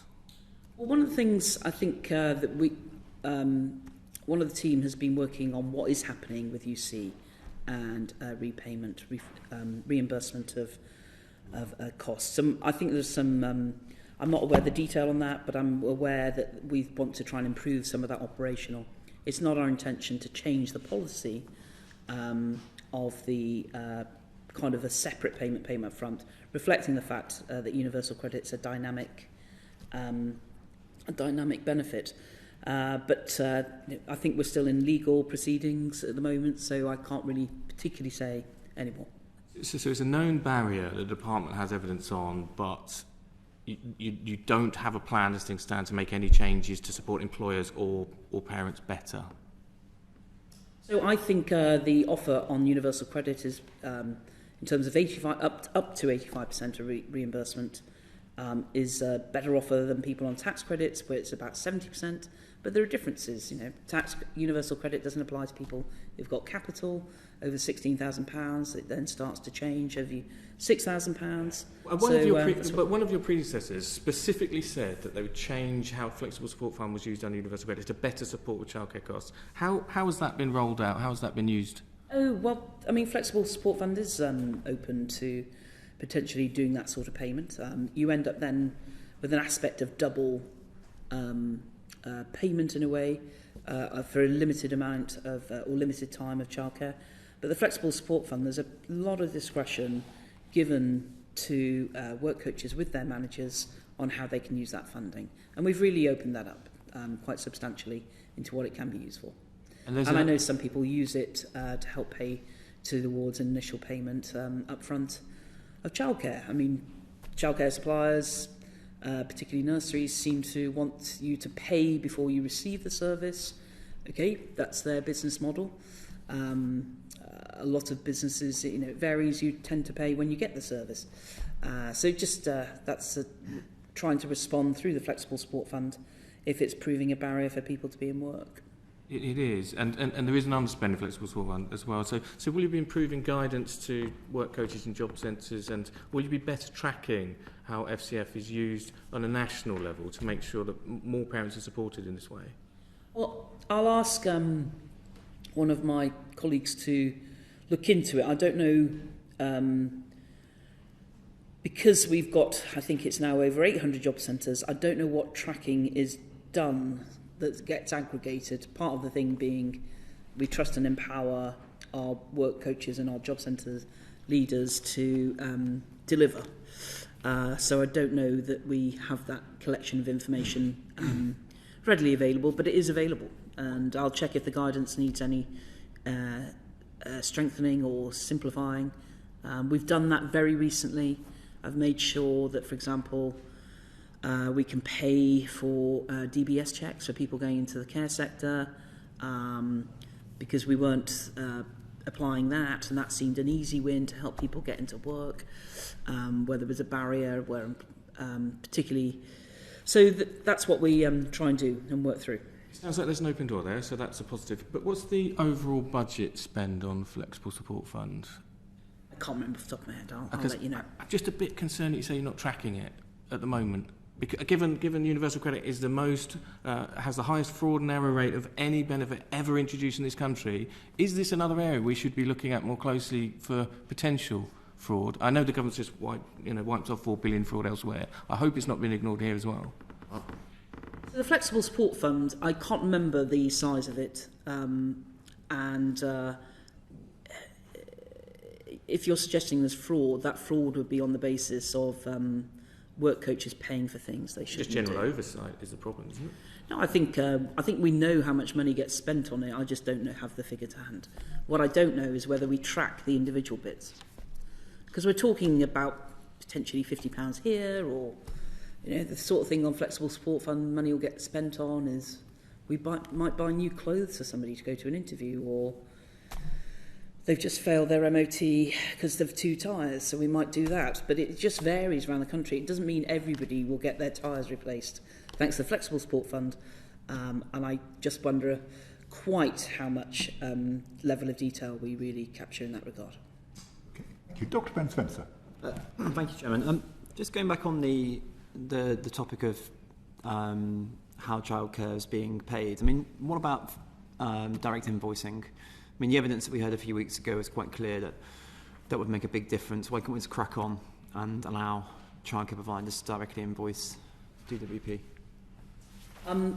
Universal credit's a dynamic benefit, so it's not automatic that you get 85% of the childcare. It will vary because it's one overall payment. So you might have a situation, I think, I think it gets called tax-free childcare. It's really probably a childcare top-up through a different system. I don't know how that works. That's administered by another department, so I don't know how that operates. Tax credits, my recollection is you make an estimate of the year, you get given that amount of tax credits, you then work out what happens, and then it gets...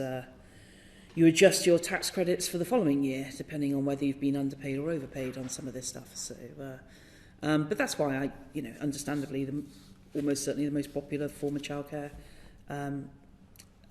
is through the 3- and 4-year-old offer. Thank you. Thank you very much. That brings us to Chris Stevens. Yeah, thanks, Chair. Secretary of State, I want to ask you about food poverty. So food banks have reported a rising need for emergency food parcels, especially for children. The Trussell Trust reported last May on a 33% increase in supply.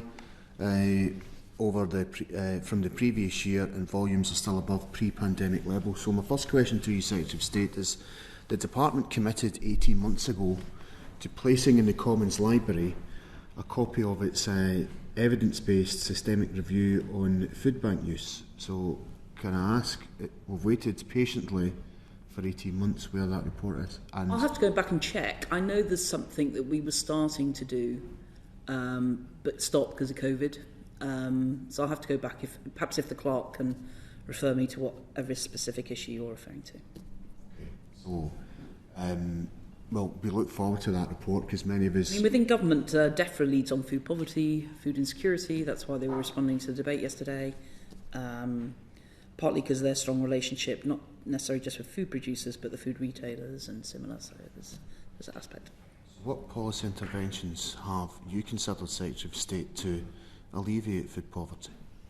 Well, for the first time ever, we started collecting in our family resources survey questions on food insecurity to get that picture. That will continue.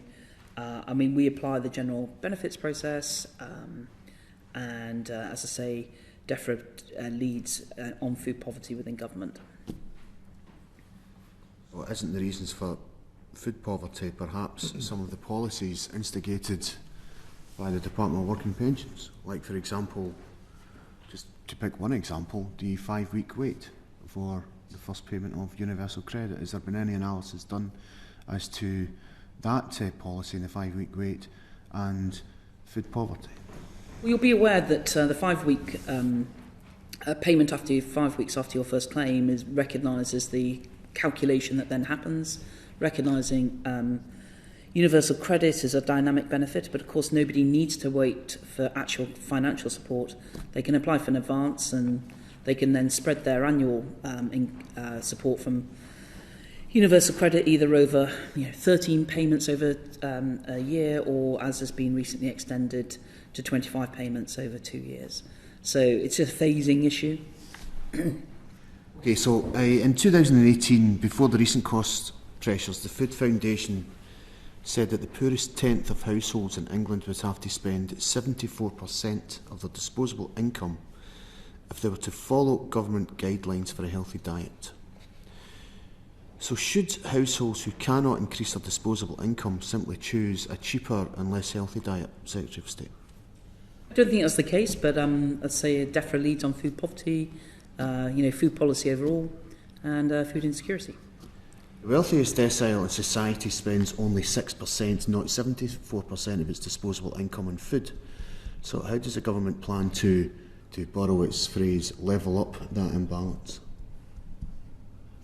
Well, I think you're talking about if somebody has an income of, through support of, say, £15,000, don't be surprised if they spend considerably more of that on those sorts of things like food or energy as a proportion of their income, compared to, say, somebody who earns £100,000. So I think it's... I don't really understand what the purpose of what you expect to get a response to your question, that people who earn a lot more may not spend quite as much of their income on food. Well, that's right. So, but the poorest pay 74% of their income on food. And basically the question, as Secretary of State, is should those who have less disposable income simply choose a less healthy diet? Is that the government's expectation?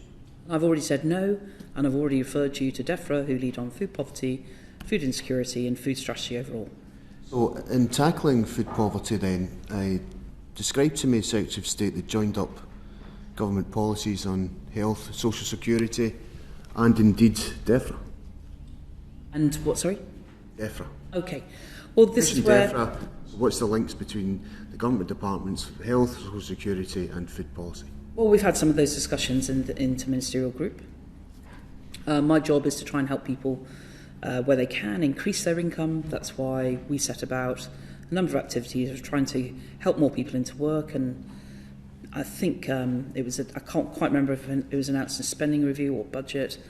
From April this coming, people who do receive universal credit and working above a certain number of hours, more of them the door will be wide open for people to come into the job centre, get support from work coaches, in order to try and make progression in work, or some of the other help that we can try and help, whether that's about signposting to skills, so aspects of thinking about training and progressing in work. So there's a number of initiatives where our focus on the front line is largely about how we can help people build their income. In the inter-ministerial group, which we've heard about, that they certainly discuss things, have they considered further expanding entitlement to free school meals for universal credit claimants? We didn't discuss free school meals. It's very specifically a DFE policy. So that's free school meals. So my final question to you, Secretary of State, then, is, and it's linked to my first question. Do you commit to publish any reports the Department has on food bank use or on food aid, and make them available to the committee? Well, as I said to you earlier, if the clerk could write to me with what you referred to earlier, then I will respond to that. Okay. Thank you. Very much. Neil Coyle. Thanks, Chair. Now, at the risk...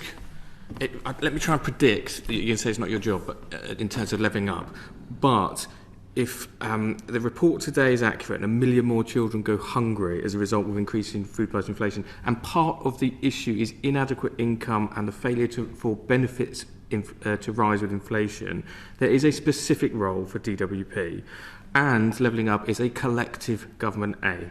So can you level up with rising food poverty and insecurity, and will you do more to monitor this problem or destitution as the first panel all collectively asked for?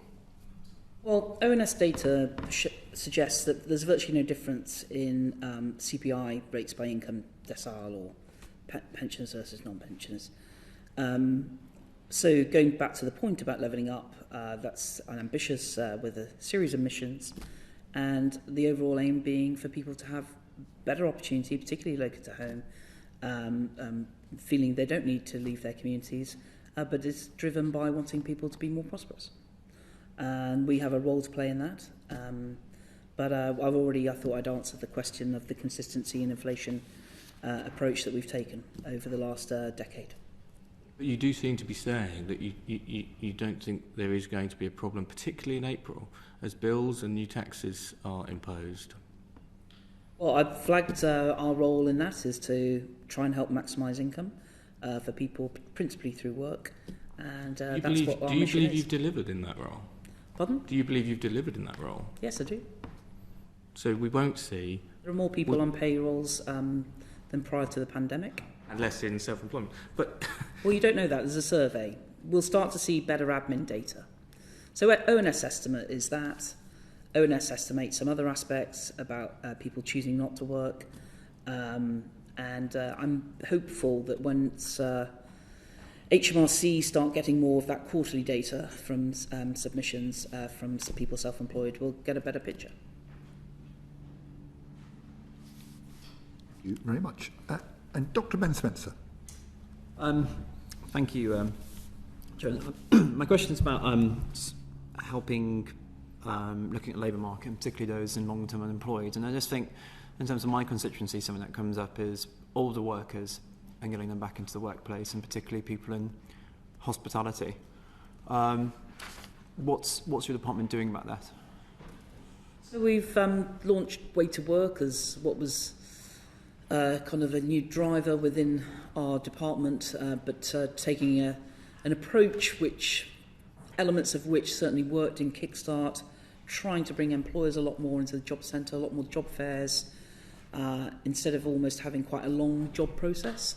And one of the benefits we hope to get from that is not only are people showing up for interviews, seeing the employers then and there, trying to get much more quicker decisions on employment offers, but also where people haven't got a job, that we get that feedback much more quickly from the employer.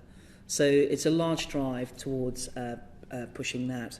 In terms of long-term unemployed, part of our plan for jobs, we started last year the Restart programme, which is focused on people who are unemployed for more than 12 months. We've recently changed the criteria, so we've reduced that to 9 months in order to help people get that extra support. Because Restart the level of funding per person increases at that point, or the expected level of funding increases at that point. And the other thing we have done is to open that up to people on the legacy job seekers allowance as well, to bring them into that criteria. So there's a big shift on what it is we can do to get people into work. Thank you. Neil Coyle again. A link to this. In January, you announced the Way to Work campaign targeting recently unemployed to get them back into work within 4 weeks. Why did the government choose that particular group? So thinking back of what happened, if I think back to the start of COVID, for a lot of people they could not, the opportunity was not there. And let's be candid, a lot of people do get themselves back into work without needing that much intervention. But one of the things that we have noticed or have noted is the extra intensity of support in those first 4 weeks really can make a difference. So it's a shift in that regard, rather than, we do have a lot of long-term unemployed, and the longer you're out of work, the harder it tends to be to get back into work. So that's why a much more rigorous approach on what I'm led to believe actually used to be the process of almost the ABC approach: any job, get a better job, and that really helps you get a career. That's been our purpose with Way to Work.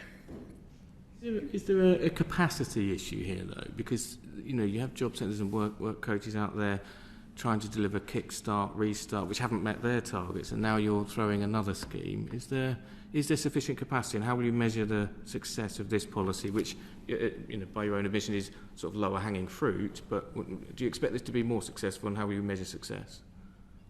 Well, the challenge for us is to get 500,000 people off out of the intensive work search regime into work. They may still be receiving universal credit, but these are people who aren't working, and that's the 500,000. And it's a challenging target, but we're determined to get it done, and it's had a lot of good reaction, I would say, from work coaches. I was talking to my own focus group again yesterday.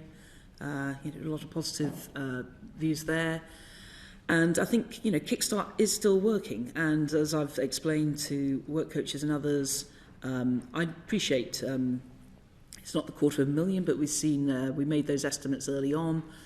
We didn't quite know what the scale of the unemployment was going to be. It was predicted to be a lot higher than it's ever reached. And there are still Kickstart jobs to be filled. And that's the difference being, of course, they are subsidised jobs, they're additional jobs. And right now we have estimates show over 1 million vacancies that employers want filling. So it's there's an element of some pretty key jobs of different levels of skills, but a lot of, I would say, entry-level skills required, things like warehousing, more higher skills jobs perhaps in care and health and similar. So we're kind of pumping it up, I suppose is the best way of putting it, of how we help people get more quickly back into work. I visited Blackfriars Job Centre with Matejic, and you'll be pleased to know I've decided to stick with this one, but with this job. But they said 51 jobs were... I'm sure you'd make a great work coach, but I'm conscious your electors think you make a great MP. 51 Kickstart starts last week is good, but it hasn't delivered on the target within London or nationally. So how are you going to be reporting on the measurements, on those stepping stones of the 500,000? When will we see data? Well, that data comes through of what's on the IWS. I think that's shared monthly, I think it's on our stats. So it's really just about bringing that down. We'll have an interesting situation where, as people move across to universal credit, sometimes people who've been on legacy benefits, all of a sudden 2 people in the household will now be required to look for work if there are 2 people there and neither of them working. So, there are dynamics in that shift. I'm glad you brought that up, because in 2019 your department told this committee, in response to our report, that an evaluation of the effectiveness of sanctions for claimants would be published in late spring 19, and that was recommitted to by Neil Cooling in the other place in June last year. But the department has now said that won't be published. Why not? Some internal analysis, I think, that was done, but it was actually insufficient. You're doing more? I don't know what the next plans are with that, to be candid. There's a pattern here, isn't there? Because with the disabled people's research, with the food bank research, there's commitments to do this, there's commitments to publish, and then the department turns really secretive. Why is this? What is being hidden? Why is this approach being adopted? This internal analysis will help with aspects of policy formation. That's often known as a private area as we consider different policies. But, the NatSen report is still part of a policy formation. We still haven't made the conclusions on our white paper. The committee's chosen to use its powers. And I expect it's out there in the public domain, but it's only one element of what we do in consideration of our policy. And is now out there in isolation compared to other internal analysis that we've been doing as well. So, but for the department to move from willing to publish to not publishing on policy formulation, most people don't think that policy formulation is particularly, is a secret process. It needs to be effective and deliver outcomes for employers, for disabled people, for the taxpayer. And the department keeps withholding it. The NAO has said sanctions don't necessarily work and don't represent value for taxpayers. So this is new cost to the department of imposing sanctions, new damage to the department in terms of trust with some benefit claimants. So is it because there's a headline being sought rather than a solution to issues? No, I don't know where you're getting your costing element on the NAO. Changes there. But the sanction rate is pretty low compared to where we were prior to the pandemic because of the approach we took there. My experience is that work coaches are actually very reluctant to recommend people for sanctions, but it's one of the tools that gets used in a rules-based approach where people make a commitment to do something, and when they don't honour that commitment without good cause, I think it's reasonable to say, your standard allowance, you are supported to do these sorts of things, you make the commitment on that basis, and if you don't, then that may be removed on a temporary basis. On the stats point, this is from the NAO, so if you're withholding DWP information on this, it's a bit rich to question the stats that others and evidence that others provide. And so I'll take that comment with not just a pinch of salt, but a whole seaful. You told us in response to the report on disability employment gap, the department was trialling a warning system or yellow card on this issue of sanctions and their decrease. And that yellow card was meant to help rebuild trust after the controversial decision to impose sanctions on a greater number of disabled people. So that was paused in the pandemic. Is the plan to resume that system? Well, in effect, people will be well aware if the work coach is intending to make a referral. As I say, my experience of work coaches, they don't come into work every day thinking, great, I'm going to sanction somebody. There's an element of judgment that gets applied, the decision is made principally elsewhere to try and get a consistency across the country. So is the answer yes? Are they coming back? Is it being resumed? It's what being resumed? The trial and the warning system? I don't think so, because I think it already happens informally. So there's an informal system, but the informal system would have been there before the trial. What was trialled, Secretary of State? I don't recall. I'll find out.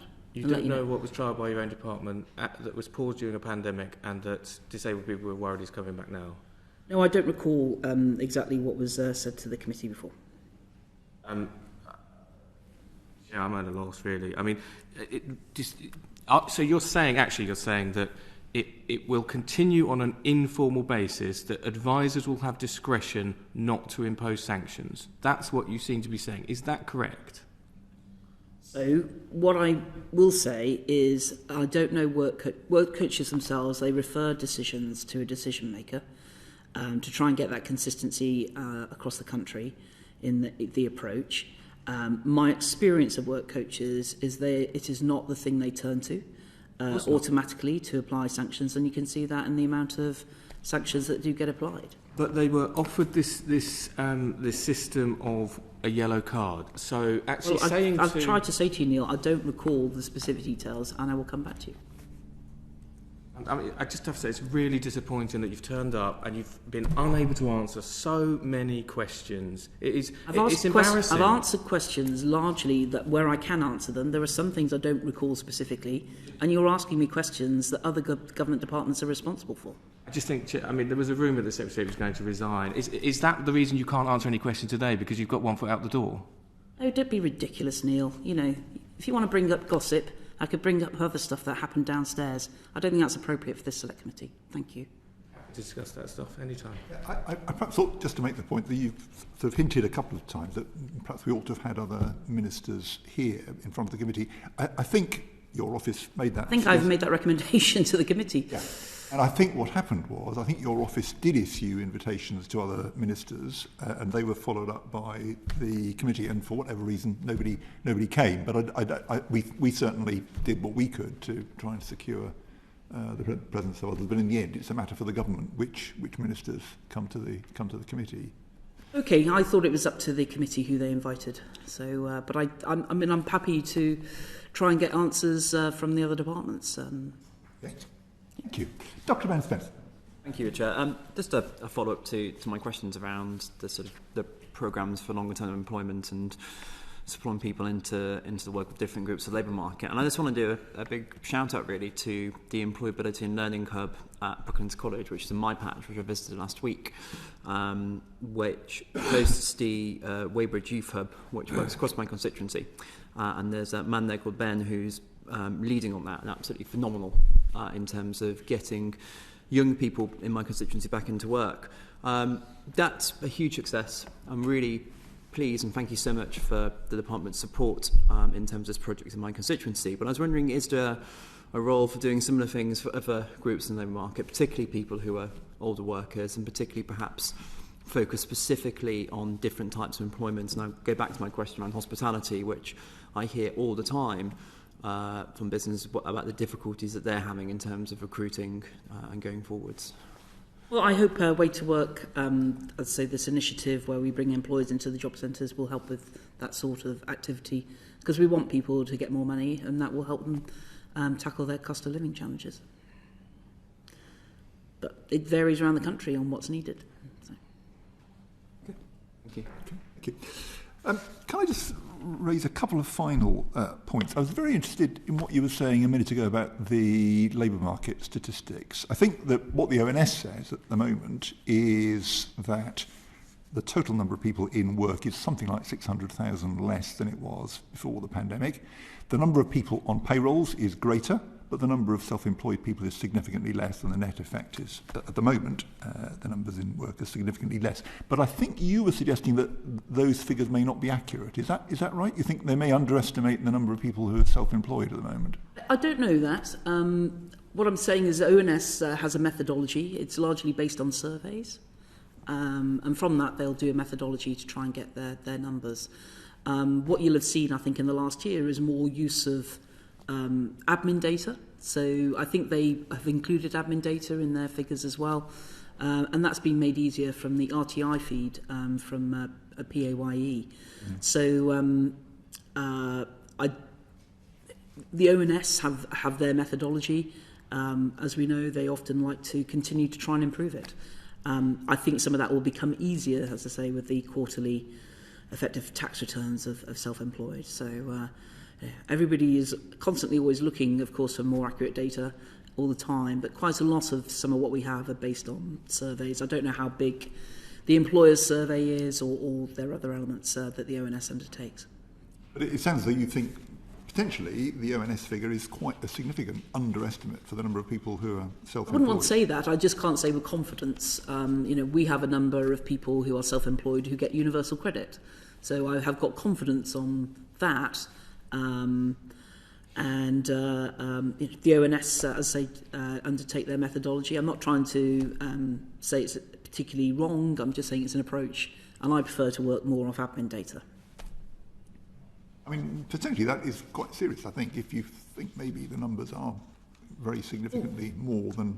My job is to try and help people who are out of work get into work, and then what's increasingly also happening about people who are in work, how we can help them progress in work in our relationship with our claimants. Other parts of government will are doing things like the Lifetime Skills Guarantee, people's access to adult education, undertaken there as a way to help people progress too. But my principal people are the people who aren't working or working very little right now. And of course, we do support self-employed people through universal credit, thinking of the minimum income floor, but self-employment in itself, again, policy around that is led on by BEIS. We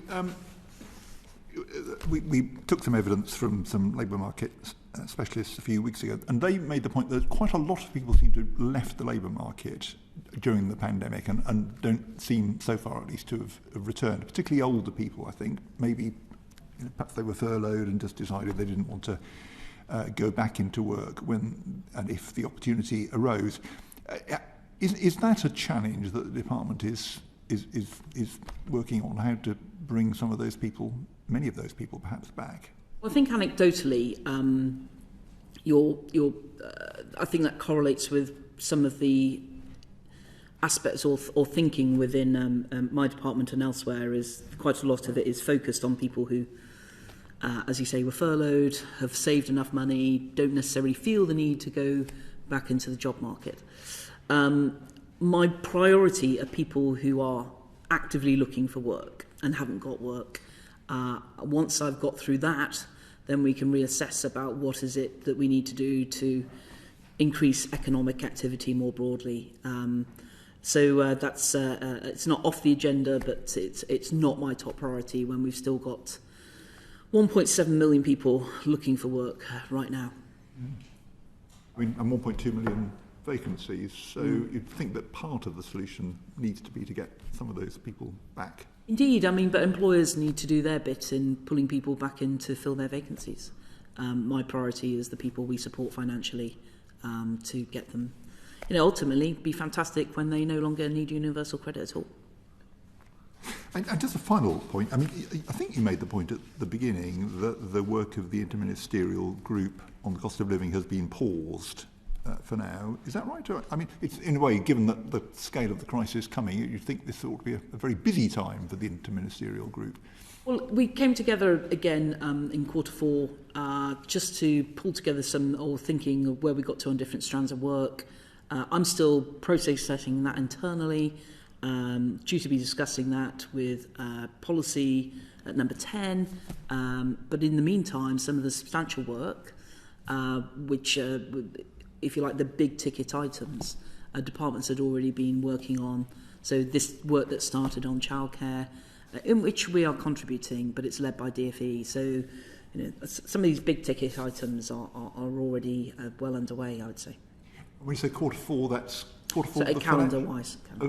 Calendar year, right. Yeah. So do you envisage there'll be another meeting in Q1 of this calendar year? Maybe. I think what is proposed next, or what I'm trying to do, is to have that discussion actually now with the new policy director of number 10, and a bit like a number of activities, it may have served its purpose at that point for that particular group to meet, given if a number of those policies that have now been developed to help with the cost of living can then be put into place.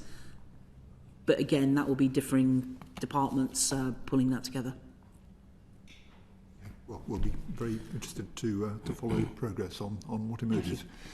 Secretary of State, thank you very much indeed for coming in front of us this morning and for the responses you've given to all our questions. That concludes our meeting. And we'll do our best to get answers to the other ones. Smashing. We'll follow up with a letter on some of the points that have been raised.